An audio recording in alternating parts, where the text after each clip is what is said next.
matter in Supreme Court, we'll win that case. I'm sure about that. But don't you think? Don't you think that the Muslims, in a spirit of brotherhood, should give it up? Saudi Arabia one day demolished.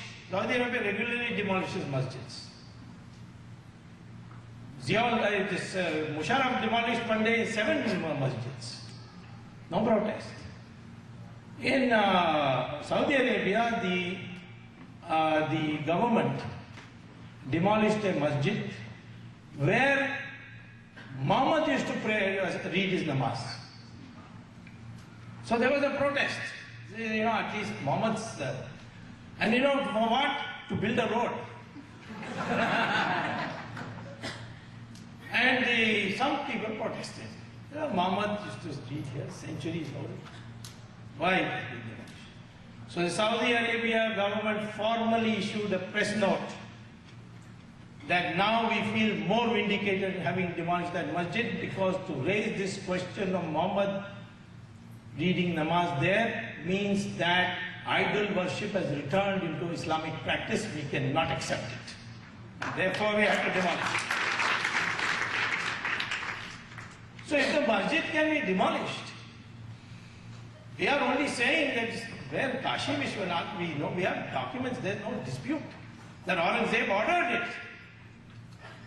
We know that what happened in Vrindavan. We know what happened in Ayodhya. There are 300 such temples, or at least, which are very important. But Hindus will say, leave 3, forget the rest. But they are not agreeable, because they get encouragement from Hindus, secular Hindus.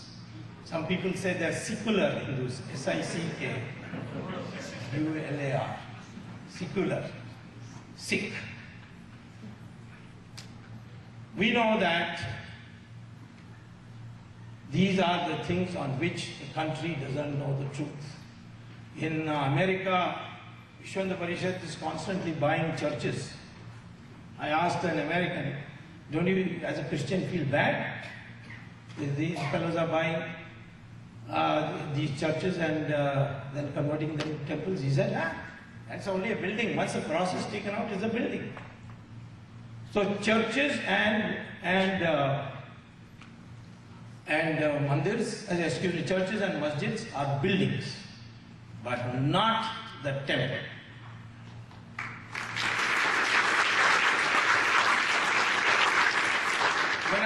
When I became Minister of Law, a file was put up before me saying that when Rajiv Gandhi was Prime Minister,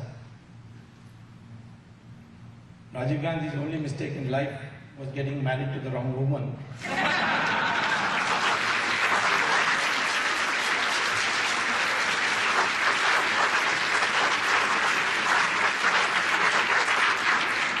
Otherwise, he was a good man. I knew him well, I worked with him, I formed the Chandrasekhar government in alliance with him. He was the one who serialized Mahabharata and Ramayana in the Indian television, which evoked that spirit. In fact, he even went and did Shilanyas in Ayodhya and began his 1989 speech by saying, time has come for us to adopt Ram Rajya in the country. This Rajiv Gandhi said. So he had apparently initiated a case where, see, in Tanjavur, one farmer was digging the ground and he hit a metal. So he stopped and started digging and find out what is it. Found a huge Nataraj come out. Immediately realized that in the neighboring area, there was a disused temple.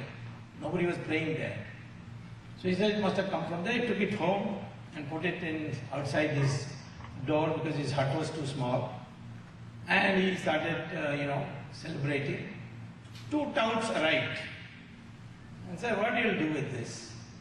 Today you are celebrating, but tomorrow you won't be able to do the upkeep of this. So you sell it to us, we'll give you 25,000 rupees. Just 25,000 rupees. Farmer had not seen 25,000 rupees in 1984. in one bundle. So he sold it. They smuggled it outside and they decided to auction it in Sotheby's and charged the price tag of the auction, minimum price tag, calling price was £5 million. So at that time the Indian High Commission protested to our government. Rajiv Gandhi just put a file noting that this should be opposed. But by then he left. I mean, he was no more Prime Minister. And then after VP Singh government fell, our government, the Chandrasekhar government came, the file came to me. So I said, fight it. We argued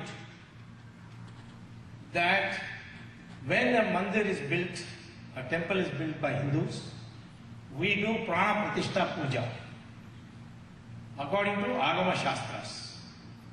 And that Prana Pratishtha Puja, what happens? The Lord comes into the Murti and he begins to reside in that temple.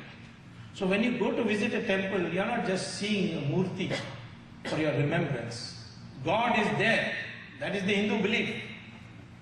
And therefore, it is Hindu law that a temple is owned not by anybody who builds it, but by the Lord himself. And we all can only be trustees.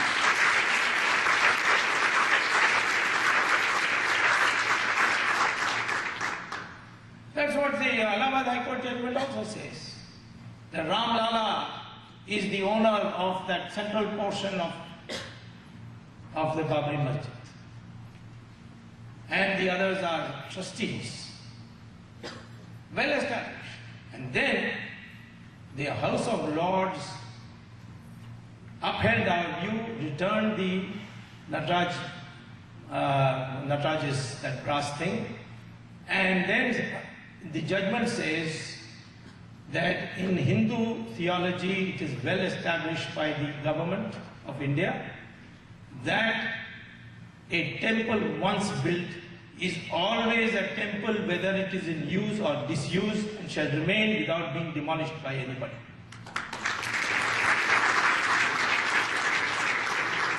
So if you build a masjid on top of a temple, it is still a temple. This is our theology. Supreme Court of India says the masjid is a building. If there is real brotherhood, if there is to be real brotherhood between Hindus and Muslims, then of course they should give it back. Privately they all say we respect Ram. In fact, one of their poets who later went to Pakistan, I forget his name, he described Ram as Imam-e-Hind. Let me tell you one thing about Islamic thinking. I admire the Muslims on only one thing. Their mind is clear. I despise the Hindus on only one thing. They are a confused bunch. Muslims know what they want to do. And every day you can see examples of that. Muhammad divided the world into three parts. Darul Islam, where Muslims are in power. No caring for any majority or minority. Islamic law shall prevail, Sharia will reign. So in Saudi Arabia, which is Darul Islam, you cannot build a temple. You got 2 million workers, Hindu workers in these countries. You cannot build a temple in Saudi Arabia, like you are building temples here. You cannot celebrate Diwali inside your house. You cannot carry a photograph of Ramchandra ji in your pocket. If you do, terrible punishment. Will we say that this is reciprocity in India? You cannot build masjids in India, can you say that? You can't read namaz in India, can you say that? You can't have iftar party, can you say that? We don't, we are different. But the Muslims are clear that if it is Darul Islam, then no, nothing for minorities. And they have already implemented it in India. Kashmir, Muslim majority. Can any non-Muslim be Chief Minister of Kashmir? In Maharashtra, Antole became, in Bihar they become, in many places they become. Our Attorney General is a Muslim, we don't object. But the Muslims in Kashmir, no. Even in districts where Muslims are majority, in say Mau in UP, you cannot celebrate Diwali. They will not allow it. The MLA elected will ensure that he will take out a pistol and start firing. In Meerut, it's slowly becoming like that. In Tamil Nadu, which has only 5% Muslim, there are 40 town panchayats where Muslims are in majority. In the local body elections, they get elected because they vote as a bloc. And they take control. Go and see this, how the Hindus live there.